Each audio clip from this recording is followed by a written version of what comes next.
Okey, untuk fokus bagi pair USD JPY, okey, untuk minggu hadapan 13 hingga 17 April.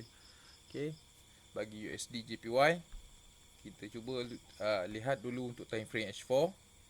Okey, apa setup okey yang ada untuk time frame H4 dekat sini yang terbaru. Kita dapat lihat ada setup dominant sell dekat sini. Okey, first dia buat setup dominant, kemudian ada setup dominant dalam dominant, tetapi setup ni dia berlaku breakout kedua-duanya sekali. Okey, dan setup ni adalah golden setup. Okey, golden setup untuk sell, di mana berlaku kekuatan seller dekat sini. Okey, jadi untuk minggu hadapan kita akan intai setup yang terbaru. Okey, belum lagi setup yang siap, kasi cuma ada signal. Okey, itu candle dominant yang terbaru dekat sini. Maka dekat sini sudah ada setup sell first. Okey, jadi sell lebih valid untuk situasi semasa.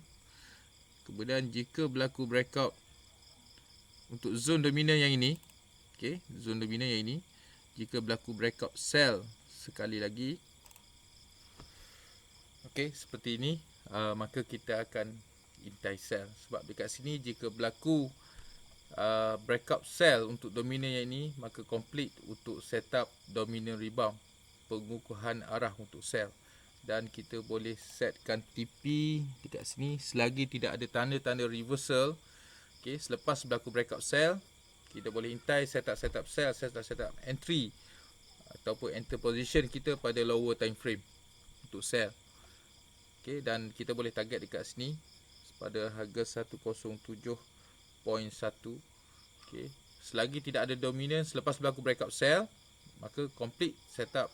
Okey, dominant rebound sell, maka akan berlaku pengukuhan arah. Seller sangat-sangat kuat jika berlaku setup seperti ini. Okey, dan selagi tidak ada tanda reversal, tidak ada tanda dominant buy, maka dia boleh sampai dekat sini. Okey, boleh sampai pada harga ni, ataupun mungkin lebih lagi. Kita cuba tengok time frame daily. Okey, pada time frame H4 tadi, selagi tidak ada setup dominant buy berlaku, dia boleh sampai first pada harga dekat sini. Kita boleh setkan TP pada 107.1, ataupun yang kedua adalah di sini, dan yang ketiga adalah TP3 di sini. Selagi tidak ada dominant buy, maka dia boleh sampai pada harga-harga dekat sini. Okey, kecuali dia sewaktu selepas berlaku penurunan, okey, pada time frame H4 ada setup untuk reversal ataupun ada setup dominant buy, maka harus hati-hati dekat situ. Dekat situ kita akan gunakan multi time frame untuk filter, terutama kita boleh lihat pada time frame H1 ataupun M15. Okey, tapi untuk USD JPY time frame daily juga memberitahu dekat sini masih lagi kuat setup untuk sell. Okey, setup untuk sell dekat sini.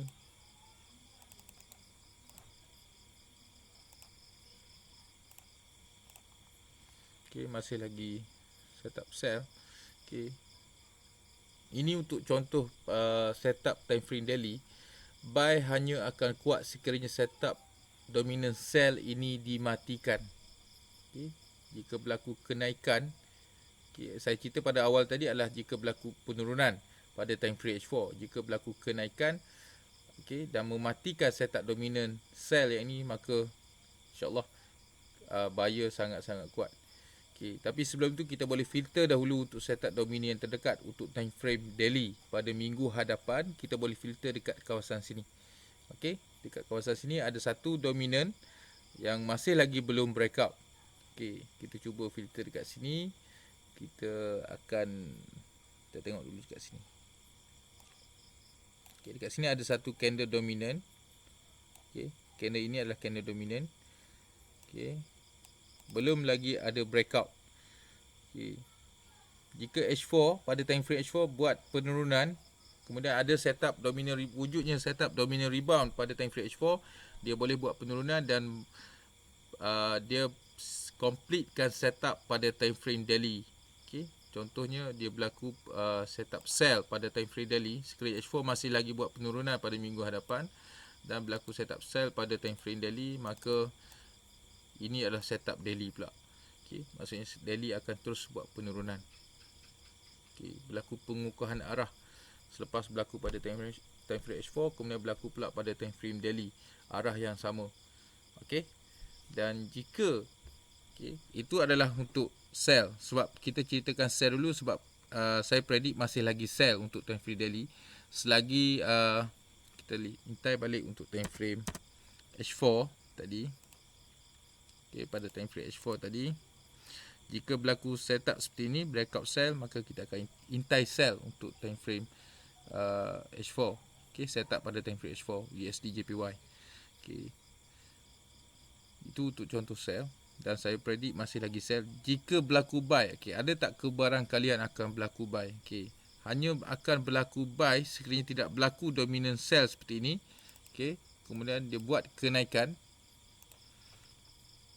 Jika price ataupun candlestick buat kenaikan, kemudian buat breakout buy pada dominan yang ini, maka tidak berlaku setup dominant rebound.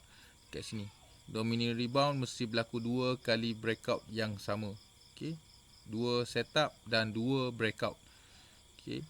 Dan kemudian jika berlaku breakout buy, ada kemungkinan akan berlaku setup ataupun arah untuk buy. Jadi dekat sini anda boleh untuk intai buy dahulu, dengan syarat anda monitor pada time frame M15 ataupun H1. Jika M15 ataupun H1 ada setup dominan untuk buy, tidak ada dominan sell, maka intai, anda boleh entry ataupun cari entry untuk buy. Tetapi jika M15 selepas buat kenaikan,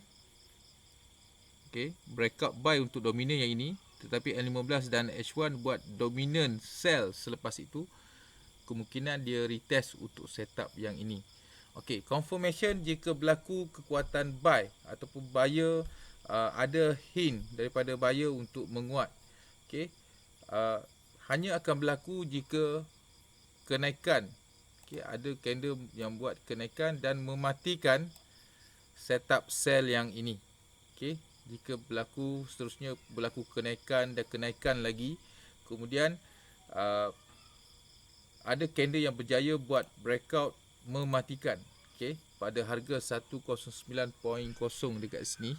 Jika breakout mematikan setup sell dekat sini, maka buyer kembali menguat. Buat masa sekarang ni, untuk situasi semasa, untuk pair euro, untuk pair USD JPY masih lagi sell. Seperti jagaan yang pertama tadi yang saya predik, masih lagi sell. Ini keadaan buy hanya akan berlaku jika berlaku breakout seperti ini, maka baru valid untuk buy. Selagi tidak berlaku keadaan seperti ini, sell masih lagi valid. InsyaAllah. Itu sahaja untuk USD JPY. Jadi rumusan saya untuk USD JPY, sell masih lagi valid selagi setup sell yang ini tidak dimatikan. Jika dia dimatikan, setup sell di sini dimatikan, kemudian ada dominant buy yang barulah valid untuk kita intai buy. InsyaAllah. Semoga profit minggu hadapan bagi pair USD JPY.